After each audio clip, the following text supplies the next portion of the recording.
Hi everybody, welcome to the NMCWatch podcast. Thanks for listening. All of our guests have had a variety of experiences when they've been referred to their regulator, such as the Nursing and Midwifery Council. They've gone through a fitness to practice investigation and often a local employment investigation as well. Some of those experiences have been very positive, but some not so positive. And we hope to give them a safe space in which to discuss those further. Some of our guests will express opinions that we don't agree with. That's fine. They're welcome to share those opinions and hopefully it will create some debate.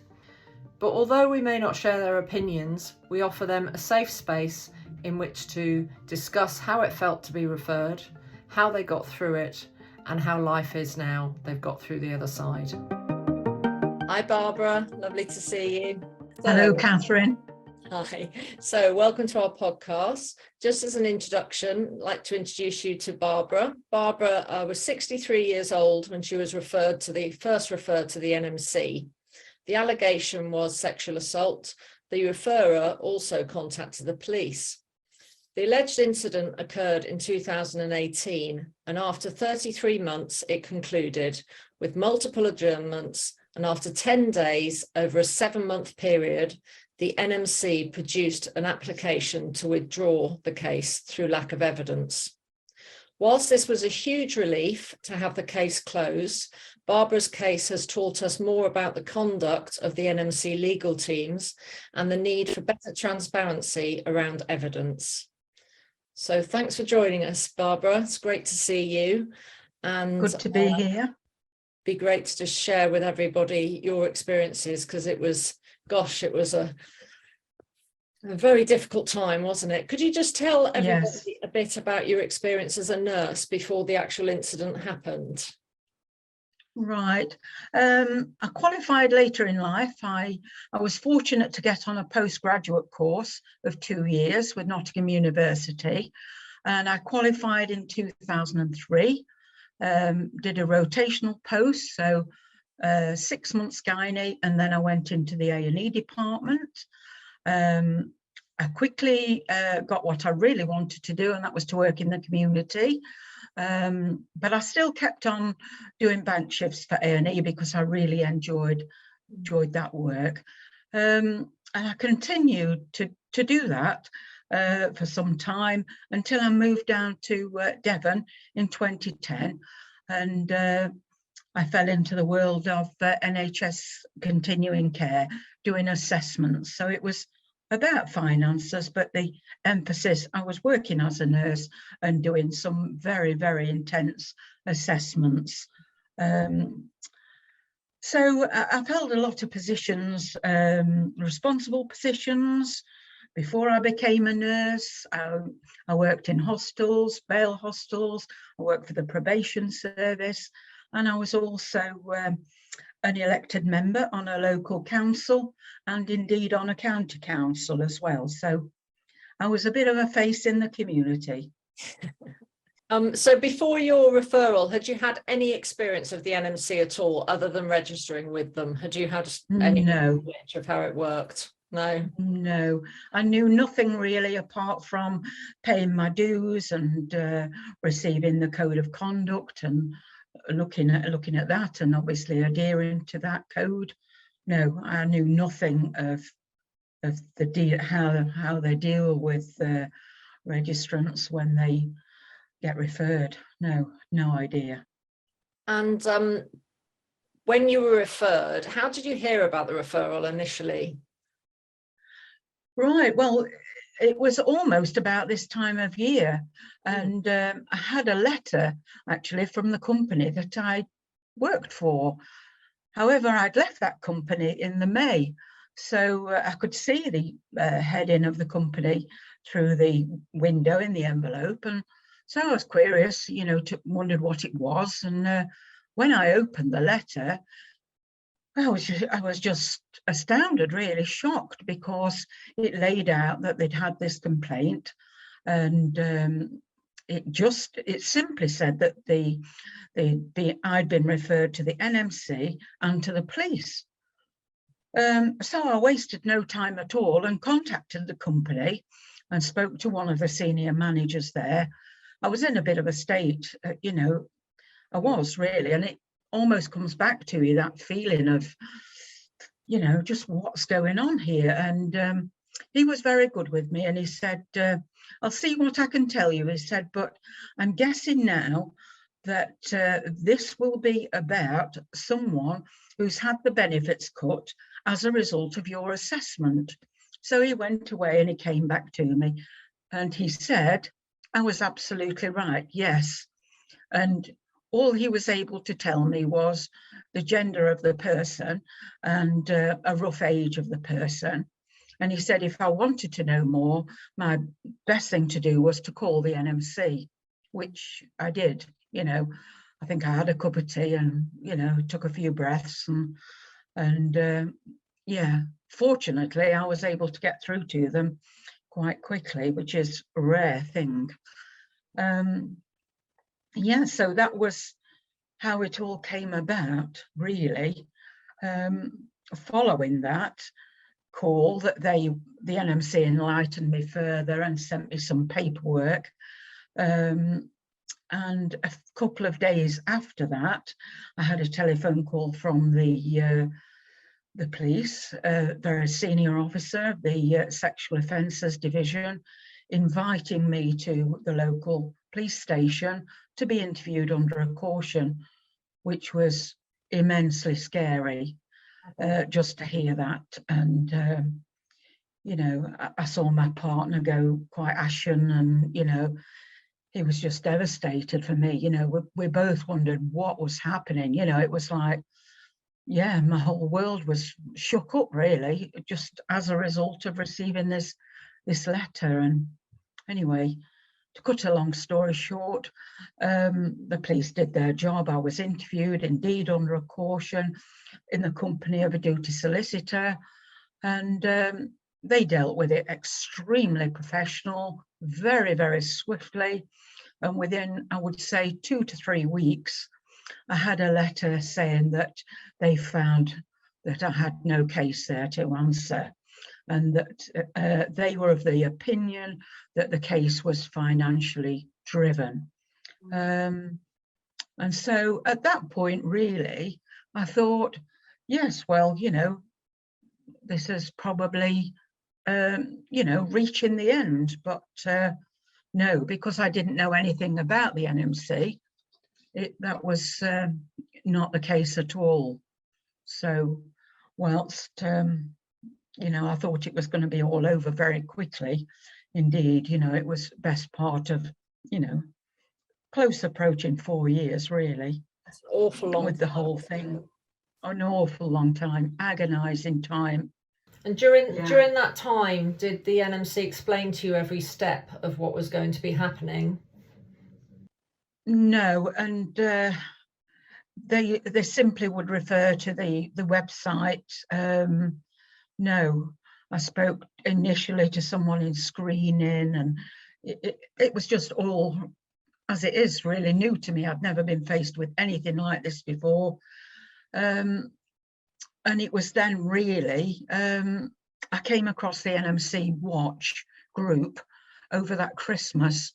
Although I've missed a little stage out there, because I did, yeah, I did speak to them, but didn't really get any joy. You know, I knew I could have a pre-meeting and things, but very little really. It was just all make your way around the website, and yeah, there was no compassion or caring until I found the NMC. And then I guess I saw how serious the allegation was, indeed, and that I did need some formal representation. And as you know, you, Catherine, supported me, and so did Simon Holborn, without whose help I just don't know what I would have done, to be honest. Before you met us, how was it feeling at that time to you? Just dreadful, because it feels like you're carrying this burden, this almost, you know, and it just felt horrible. I felt, I don't know, even though I knew I was innocent, you know, I still felt tainted, tarnished. I couldn't speak to anybody about it. You know, people's attitudes around things, you know, oh, there's no smoke without fire, you know, must have done it. And this, you know, those attitudes exist.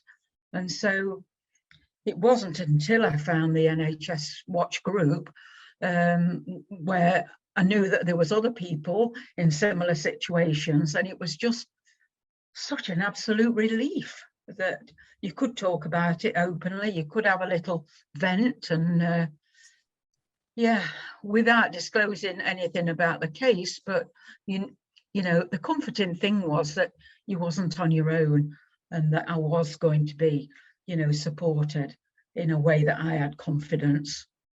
Good. Yes. Good.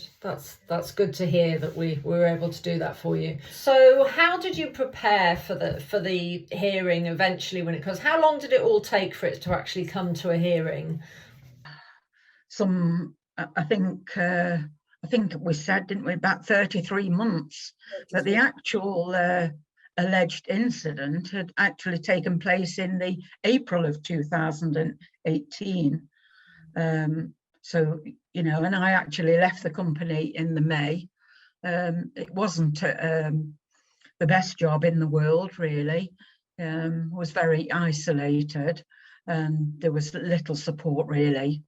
The company itself actually changed its name during the 2 weeks training that I did, because it had some terrible reviews. You know, it was, yeah, there was a lot of pressure to do so many interviews per day. And when you're talking about people's health and asking lots of questions, it can take a little bit of time. You've got to allow time for them to feel comfortable to give you the information that you need. So yeah, I left before I was officially approved, because to be approved you had to get so many what they called A1s through, and I hadn't quite reached that, but I was fairly close. But once you'd passed the approval stage, instead of seeing 3 people a day, you then went on to seeing 5 people a day. So in a way, your success became your downfall as well. You know, it was quite a tough job, office-based. So yeah, it suited me. Sounds like a very challenging job, though, insofar as, you know, the workload and the clients that you were having. Yeah. So apart from what was given on the website, etc., did the NMC give you any other advice on how to prepare for it coming to a hearing? No. Other than at first, because of the nature of the allegation, the witness had been deemed by them to be vulnerable. So initially, they told me that they would have to have special counsel, and that I wouldn't be able to question the person myself. And so that made it necessary as well to get you know, some proper representation, yeah, rather than going down that route. But no, other than that, no. Without going into too much detail, but there was quite a few stops and starts, wasn't there, to say the least, to your case? When it finally came to hearing, there was a lot of ping-ponging, shall we say. It was indeed. How was that for you? I mean, I know how it felt for us trying to support you. So how was that for yourself? Well, you know, after you've waited such a long time for it to come to a hearing, it was only scheduled originally, I think, for 3 days. And it became really obvious, you know, into the second day that they were never going to get through it all because of all the stops and starts and, you know, legal arguments and breaks that we had. It was a torturous process, really, you know, without your support as well, and explaining to me that, don't worry, Barbara, this is quite normal. Yeah, they'll have a break, they'll come back. And, you know, we spoke throughout that. But had I have not have had that, you know, I would have just been, well, just more traumatized than ever, really. And then after the 3 days, of course, they weren't able to bring the same panel back together until some date in June. And then again, it was, a bit of a circus. And eventually then it was further adjourned because they weren't able to find any evidence. They weren't able to get the witness to appear and speak and be questioned. And so then it went to a date in back end of August. I think it was the day after the August bank holiday in the year of 2021. So yeah, it still seems very raw at times. Yeah, absolutely. Yeah, it was a very, very long process for you, and by no means easy at all. The thing that struck me was that the fact that you were there the whole time, every single day. Yes, I was sitting there waiting for things to get going, and complying with every single step of it, which you should be very proud of yourself for that. It was a very hard time. And that was acknowledged, Catherine, if I may say, that was acknowledged by the chair of the panel. It was. It doesn't ever seem to be acknowledged by the NMC, at the end of it all, when it's, well, we have no evidence, we're going to withdraw. It simply felt like another day in the office for them. And, I don't know what I expected, but it just seemed to cut. And, there was no, we're really sorry that we had to put you through all this. And, we are grateful that you've complied.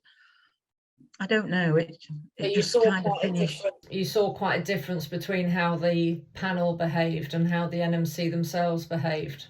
Yes, I did.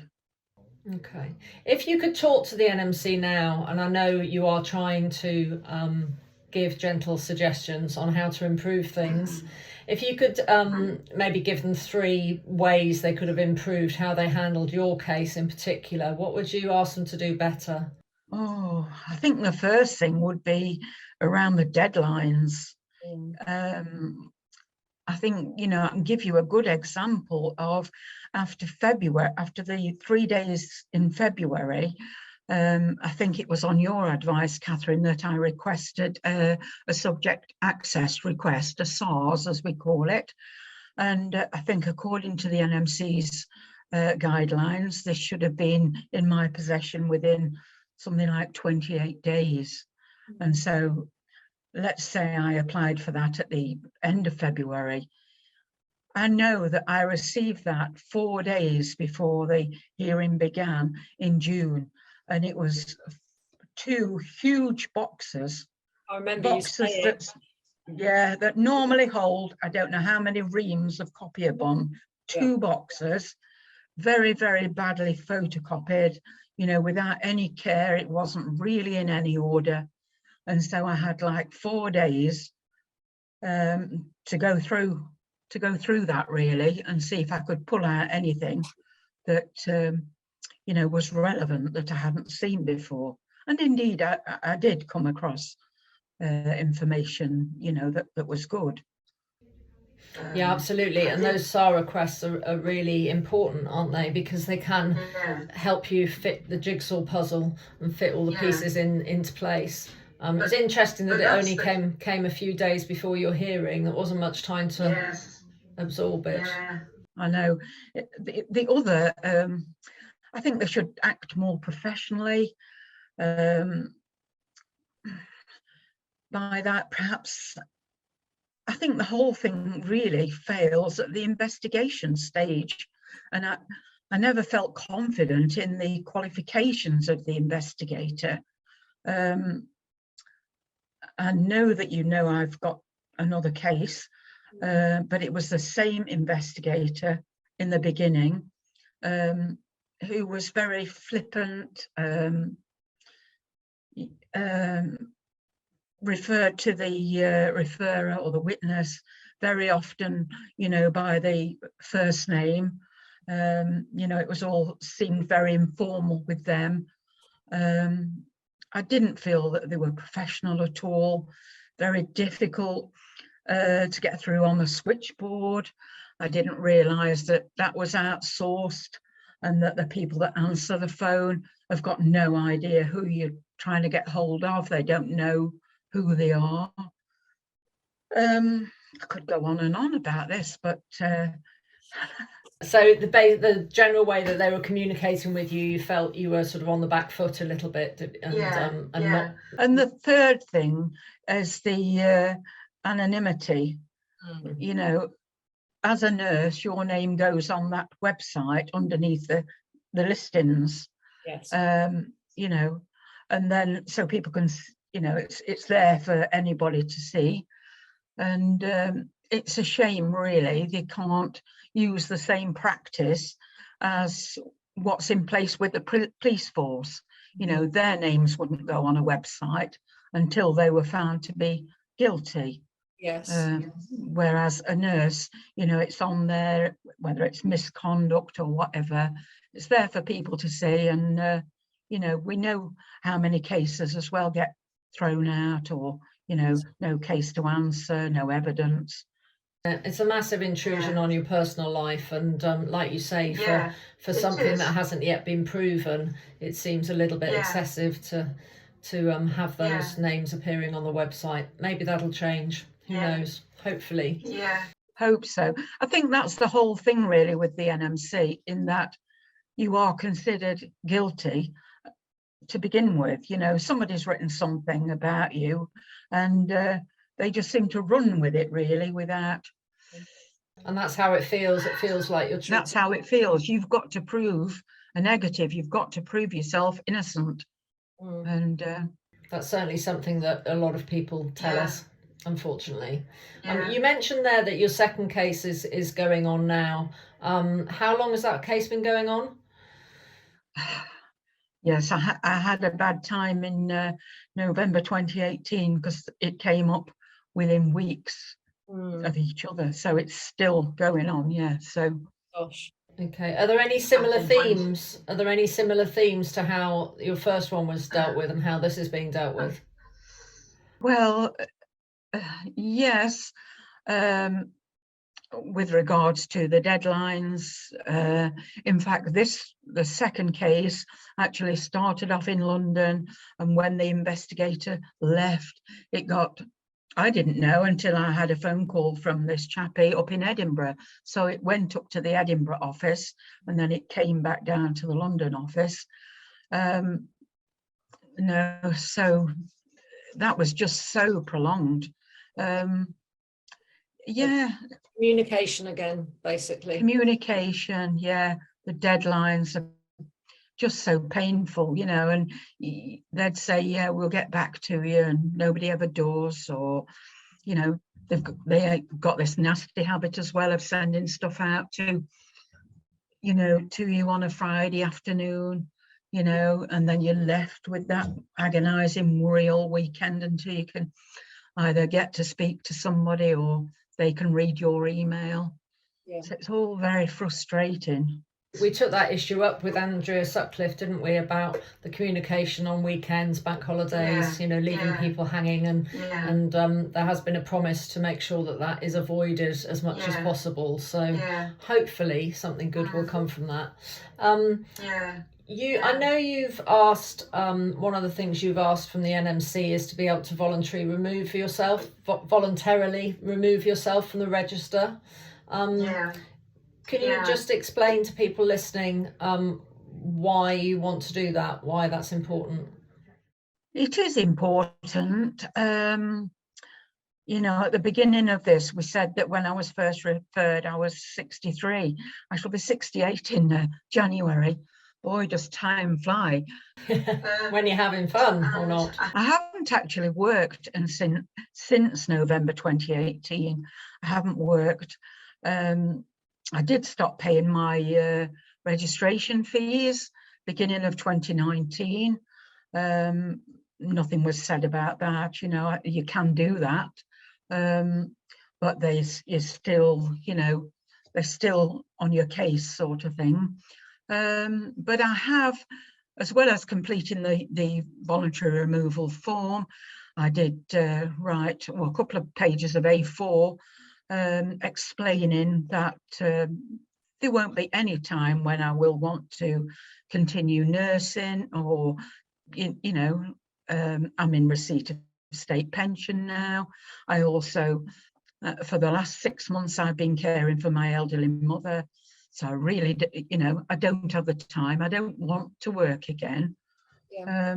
But I would just like to have retired, and, with this at the back of me, instead of it just seems to be haunting me, and it's not left me with a good feeling. I've never felt, oh, I'm retired, isn't it lovely? Because during that time I've had this, and it has at times been very time consuming.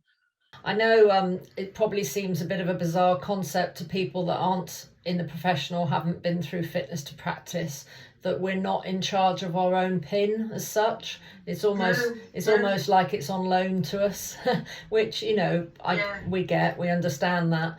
But when you want to voluntarily remove yourself from the register, yes, you can stop paying your fees, and your registration can lapse. But whilst you're having an investigation, you're not allowed to take yourself off the register at your own fruition.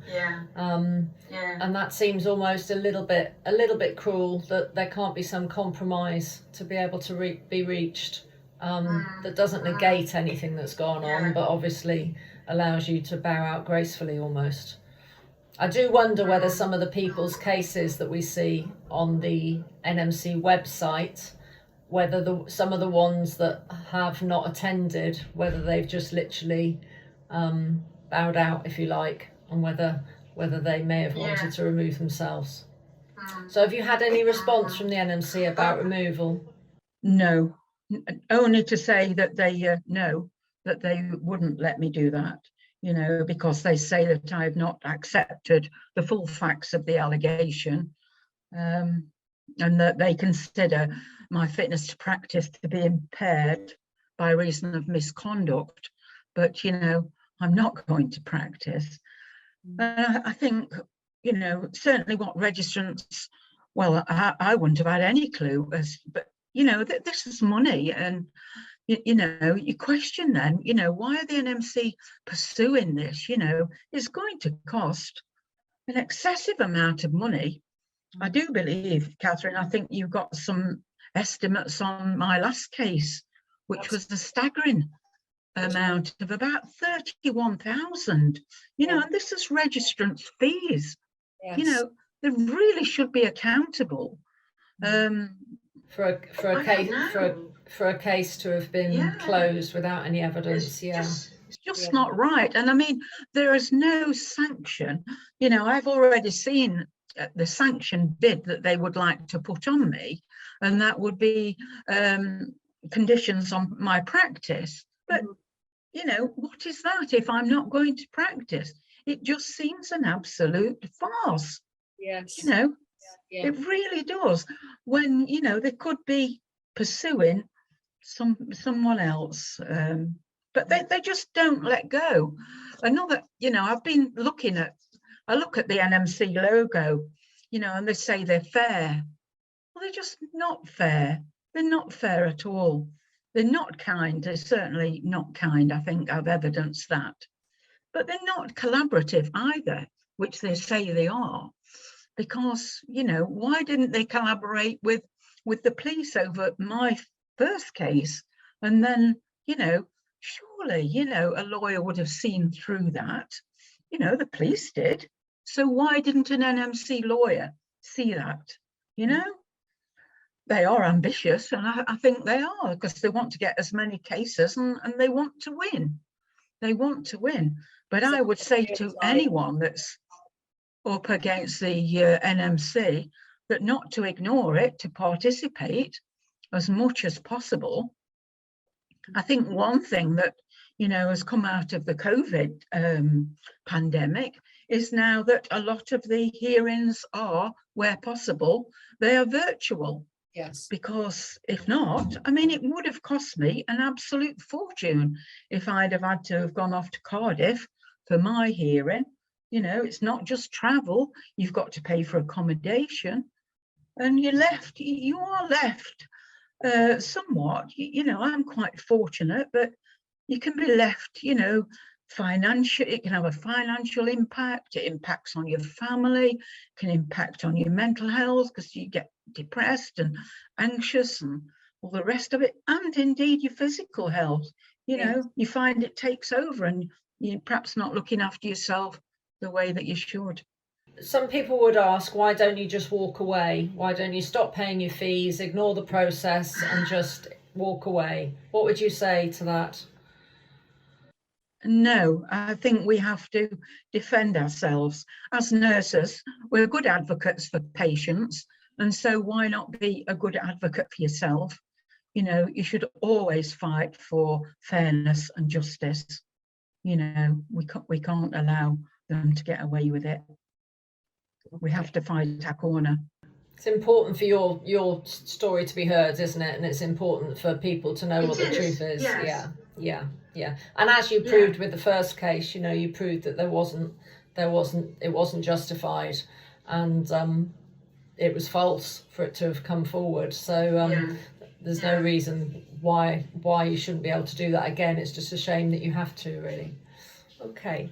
Is there anything else you'd like to say to people listening at all, about what they should do if they're coming across themselves being referred to the NMC at all? Find out as much as you can about the process. And I always asked for everything that was sent to me electronically. I also had it in a hard copy as well, because sometimes it's very difficult looking at a lot of information scrolling up and down a screen, and it's good to have there to highlight and make notes. That's very important. Take advantage of the pre-meetings that are available, if you can. Keep notes, do the reflections, and just take from the NMCWatch what's available, because there's a hell of a lot of support and resources within the group, and no question is a daft question. There's always an answer somewhere. Absolutely, we'll find it together, won't we? So thanks. I know it must have been quite difficult to go over yet again everything that's happened, but I really appreciate you doing that. It's a really powerful story, and I'm sure listeners will be quite surprised to hear some of it as well. And hopefully we'll be able to take some pieces of what we've learned from helping you with your cases to make things a bit better for other people. So thank you so much. Okay, you take care. Okay. I'd like to say it was a pleasure. It has been a pleasure talking to you. But the journey wasn't a pleasant one. No, I know. It's a shame we had to meet this way, but in another life. It is. Yeah. Okay. Thank you. Catherine. Thank you.